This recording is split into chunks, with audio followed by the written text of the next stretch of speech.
bangun gara-gara mungkin mendengar teriakan dari ibunya. Nah, karena dianggap si bayinya Michelle ini berisik banget, langsunglah si bayinya ini dilempar. Ternyata si Ariel itu sebenarnya cuma ngetes mereka bertiga. Sebenarnya si Ariel itu udah ada di depan pintu rumah sambil nodongin pistol ke arah mereka. Selamat pagi, selamat siang, selamat sore, dan selamat malam kapanpun kalian menonton video ini. Kalau kalian masih ingat kata pepatah bahwa malu bertanya sesat di jalan. Nah, kalau di era kayak sekarang ini, apalagi kalian yang mengandalkan Google Maps dan percaya nggak akan kesasar, nggak akan tersesat di jalan karena udah ada Google Maps yang bisa menunjukkan arah kemanapun kita mau. Ya walaupun kadang-kadang Google Maps juga bisa bikin kita tersesat, kadang belok kanan ternyata gang kecil, belok kiri ternyata got. Coba ngaku di antara kalian yang lagi nonton ini dan ingat kalau dulu pernah ditipu sama Google Maps, coba komen di bawah. Tapi di video kali ini aku gak akan membahas tentang cerita-cerita orang yang tersesat karena Google Maps, tapi aku akan membahas salah satu fitur dari Google Maps, yaitu Google Street View. Jadi apakah kalian ada yang cuma pakai Google Maps dan nggak pakai Google Street View dan belum tahu Google Street View itu apa? Jadi Google Street View itu nggak cuman kayak Google Maps biasanya yang cuman ngarahin belok kanan, belok kiri, puter balik aja, tapi kalian bisa melihat kondisi utuh sekitaran alamat yang kalian tuju. Jadi sama Google Street View bakalan ditunjukin 360 derajat kondisi di sekitar alamat yang mau kalian tuju. Jadi kayak jalan rayanya kelihatan, terus ada rumah-rumah kelihatan, ada gedung kelihatan, ada toko kelihatan, bahkan mobil, motor, sama ada orang lagi berdiri di sekitar alamat itu juga bakal kelihatan kalau misalnya kalian pakai Google Street View. Untuk kalian yang sering banget pakai fitur Google Street View ini, pernah nggak sih kalau kalian nemuin satu kondisi rumah yang justru di blur kayak yang aku tunjukin di sini? Dan yang aku tunjukin di sini sama sekali bukan editan atau orang yang iseng banget ngeblur rumah orang, tapi bener-bener rumah yang aku tunjukin ini adalah rumah yang diblur oleh pihak Google Earth dan juga Google Street View. Foto yang aku tunjukin ini akan kalian temukan ketika kalian mencari alamat di Google Maps, yaitu Seymour Avenue nomor 2207 Amerika Serikat, dan coba kalian lihat di Google Street View, dan yang akan kalian temukan adalah pemandangan rumah yang diblur kayak ini. Mungkin ada yang udah tahu atau belum tahu kenapa rumah ini bisa sampai diblur oleh Google Earth dan juga Google Street View. Jadi kabarnya rumah ini menjadi sebuah tempat kejadian perkara kasus penculikan selama 10 tahun yang dilakukan oleh seorang pria bernama Ariel Castro. So, di video kali ini aku akan membahas kronologi penculikan yang dilakukan oleh Ariel Castro di rumah yang sampai sekarang sudah diblur oleh Google Earth dan juga Google Street View. So, langsung aja kita dengarkan ceritanya sama-sama.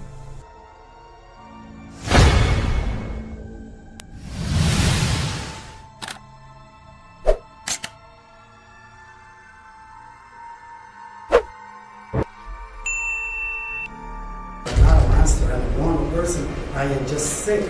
Oke, pertama kita akan kenalan dulu sama tersangka yang satu ini bernama Ariel Castro. Ariel Castro adalah seorang lelaki yang lahir pada 10 Juli 1960.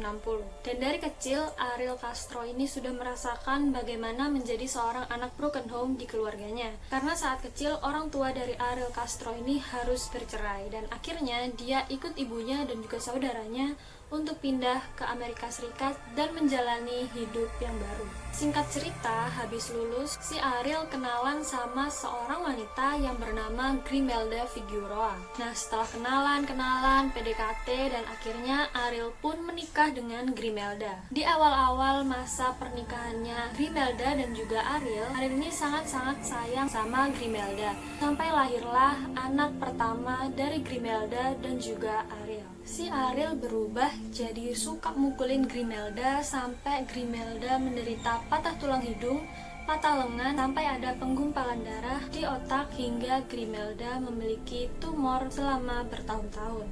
Singkatnya, tahun 1996 yang namanya Grimelda ini udah capek banget dipukulin sama si Ariel. Akhirnya Grimelda menggugat cerai si Ariel dan membawa keempat anaknya yang bernama Ariel Junior, Angie, Emily, dan juga Arlene. Jadi ya si Ariel ditinggalin gitu aja, tinggal di rumah yang beralamat di Seymour Avenue 2207. Nah, semenjak ditinggal sama istrinya, si Ariel ini mengidap sadomasokis, yaitu penyimpangan sosial di mana seseorang jadi sangat menikmati saat-saat dia menyiksa dan menyakiti lawan jenisnya. Oke, dan sekarang kita masuk ke kronologi pertama penculikan dari Ariel Castro. Jadi untuk cerita penculikan Ariel Castro ini termasuk cerita yang panjang karena 10 tahun lamanya. Jadi semoga kalian betah nonton video aku. Jangan lupa untuk tonton videonya sampai habis, oke? I'm not a monster, I'm a normal person. I am just sick. Korban penculikan pertama dari Ariel Castro jatuh kepada teman anak perempuannya si Ariel yang bernama Emily, dan temannya Emily ini bernama Michelle Knight, dan Michelle Knight ini berusia 21 tahun. Nah, sedikit cerita nih tentang kisah kehidupannya si Michelle, karena kisah hidupnya Michelle ini bakal nyambung sama kisah penculikan dari Ariel Castro. Jadi si Michelle ini berasal dari keluarga yang kurang mampu, dimana dia juga sering menjadi korban kekerasan seksual dari anggota keluarganya si Michelle. Dan karena kekerasan seksual itu, akhirnya si Michelle ini hamil. Nah, singkat cerita, si Michelle ini kan udah ngelahirin anaknya. Nah, setelah melahirkan, mau nggak mau Michelle ini kan harus kerja buat anaknya. Nah, selama dia kerja, si anaknya Michelle ini dititipin ke rumah ibunya. Nah, di hari itu, pas Michelle pulang, ternyata di rumah ibunya itu udah ada pacar dari ibunya si Michelle. Nah, ketemukan tuh si Michelle sama pacarnya ibunya Michelle. Bukannya mendapat perlakuan yang menyenangkan dari pacarnya ibunya ini, malah si Michelle ini mendapatkan kekerasan seksual dari pacarnya ibunya Michelle. Nah, selama melakukan kekerasan ini, si bayinya Michelle itu kebangun gara-gara mungkin mendengar teriakan dari ibunya. Nah, karena dianggap si bayinya Michelle ini berisik banget, langsunglah si bayinya ini dilempar sama si pacar ibunya Michelle. Terus singkatnya lagi, kan ketahuan kalau yang melempar bayi dari Michelle itu pacarnya ibunya. Nah, akhirnya pacarnya ibunya ini ditangkap. Tapi apesnya si Michelle ini malah juga kena tuduhan vonis, yaitu tuduhan tidak menjadi seorang ibu yang baik. Akhirnya bayinya Michelle ini tidak diperbolehkan diasuh oleh Michelle, melainkan harus diasuh oleh pelayanan sosial. Nah, si Michelle kan karena merasa dia udah jadi ibu yang baik dan merasa ini nggak adil, akhirnya si Michelle ini selalu berusaha untuk mendapatkan hak asuh anaknya kembali. Dan lanjut ke cerita penculikannya. Jadi entah kenapa si Ariel ini suka banget ngikutin Michelle kemanapun dia pergi. Dan suatu hari pas banget si Michelle ini papasan sama Ariel, dan akhirnya ngobrol-ngobrol sama Ariel dan menceritakan tentang dia yang berusaha mendapatkan hak asuh dari anaknya kembali. Kenapa kayak gampang banget si Michelle ini cerita sama Ariel? Karena si Michelle ya percaya-percaya aja sama Ariel, karena Ariel adalah bapak dari temannya Michelle. Udah tuh si Michelle panjang kali lebar kali tinggi ceritain masalahnya ke Ariel.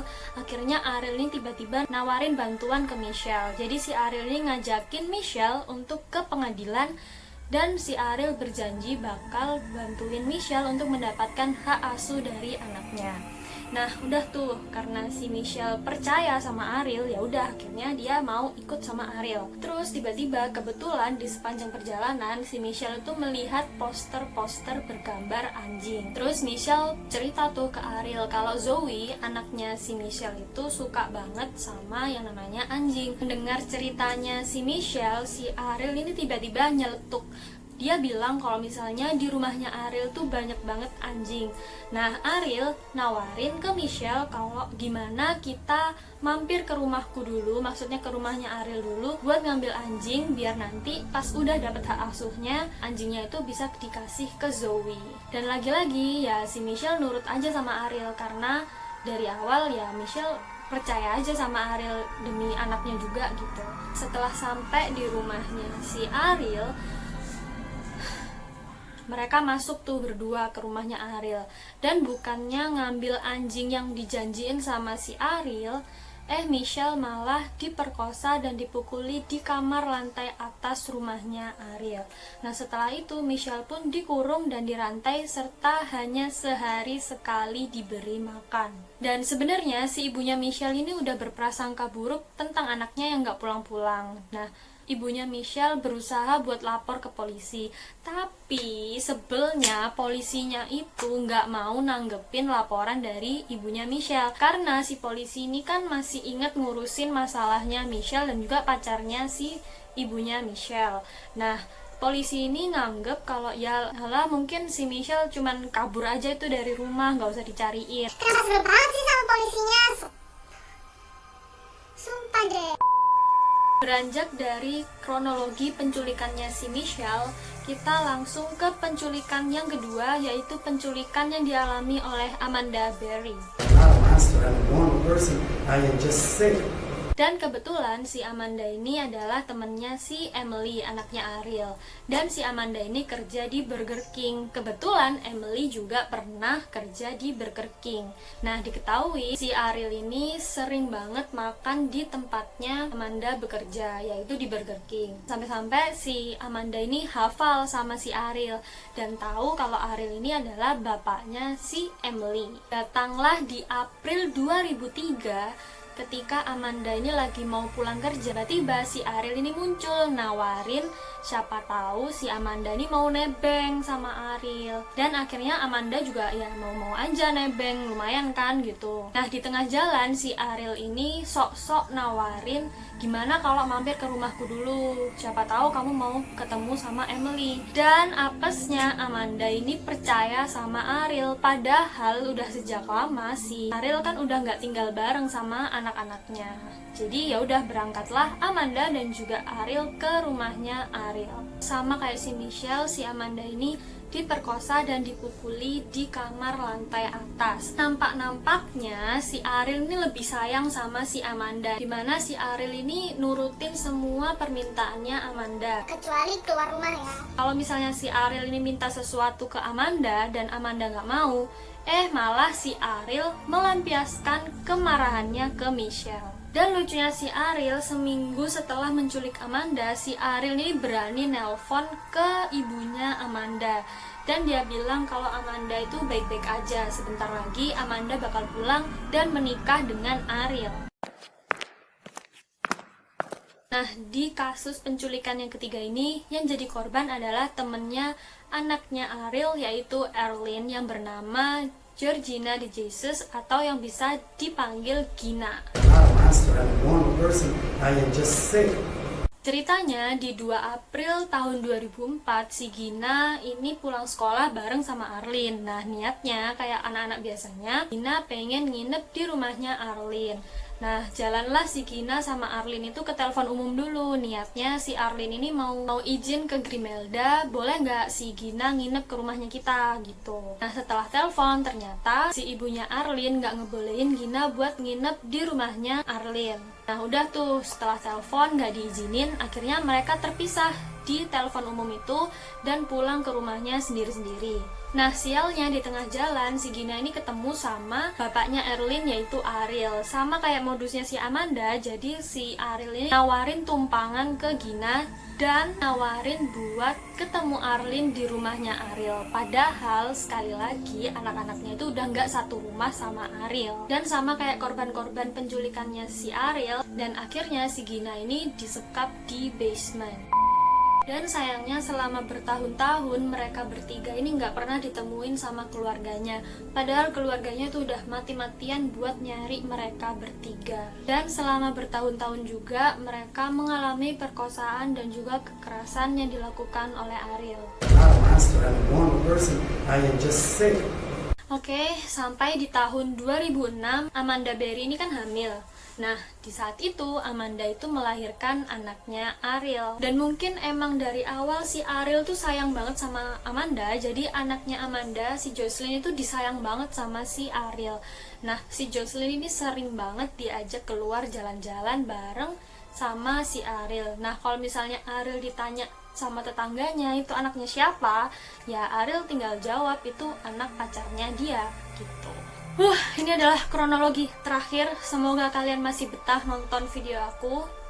Ini di tanggal 6 Mei 2013. Nah, saat itu si Ariel bilang ke Jocelyn kalau si Ariel mau ke rumah ibunya ngambil makanan. Nah, langsung tuh Jocelyn dengar itu langsung naik ke lantai atas dan bilang ke ibunya kalau si Ariel mau pergi ke rumah ibunya. Nah, awalnya Amanda itu ya biasa aja gitu nanggepin itu. Karena sebelumnya Ariel juga pura-pura kayak mau pergi dari rumah atau keluar rumah. Pas mereka bertiga ini yakin buat kabur dari rumah itu, ternyata si Ariel itu sebenarnya cuma ngetes mereka bertiga. Sebenarnya si Ariel itu udah ada di depan pintu rumah sambil nodongin pistol ke arah mereka. Nah, gara-gara itu akhirnya mereka ya takut buat kabur lagi. Nah, mungkin saat itu Amanda emang lagi firasat bagus nih. Jadi Amanda nyobain buat buka pintu ruangan dimana mereka disekap. Dan ajaibnya si Ariel mungkin lupa buat ngunci. Nah, larilah tuh Amanda buat nyari pintu keluar. Nah, begitu ke pintu keluar, ternyata pintu keluarnya itu dikunci. Nah, kan ada jendela tuh. Akhirnya si Amanda berusaha buat melambai-lambaikan tangan dan berharap kalau ada tetangganya Ariel yang melihat kode dari Amanda. Setelah sekian lama, akhirnya ada tetangganya yang bernama Charles Ramsey yang melihat dan mendobrak pintu tersebut. Nah, setelah itu Amanda pun melaporkan bahwa dia adalah salah satu di antara Amanda, Michelle, dan Gina yang sudah menghilang bertahun-tahun. Akhirnya setelah 10 tahun mereka pun akhirnya bisa kabur. Nah, di tanggal 26 Juli 2013 si Ariel Castro ini disidang dan mengaku bersalah atas 937 tuduhan penculikan, pemerkosaan, dan juga pembunuhan. Nah, akhirnya Agustus 2013 si Castro dipenjara seumur hidup. Nah, tapi baru sebulan dia di penjara, si Castro ini malah bunuh diri di penjara. Dasar si Castro. Capek banget ceritain cerita penculikan selama 10 tahun ini. Semoga kalian masih bertahan karena ceritanya udah selesai. Gimana menurut kalian? Dan hati-hati dimanapun kalian berada, karena kita nggak tahu manusia sekejam apa. Kadang emang lebih menakutkan manusia dibandingkan hantu. Mungkin kalian udah sering dengar itu. Dan ya udah, aku capek. Terima kasih udah nonton video ini, dan jangan lupa untuk like video ini kalau kalian suka sama video ini. Jangan lupa kasih komentarnya untuk aku. Jangan lupa subscribe dulu untuk yang belum subscribe biar aku makin semangat ceritain cerita-cerita seru untuk kalian semua. So, dah.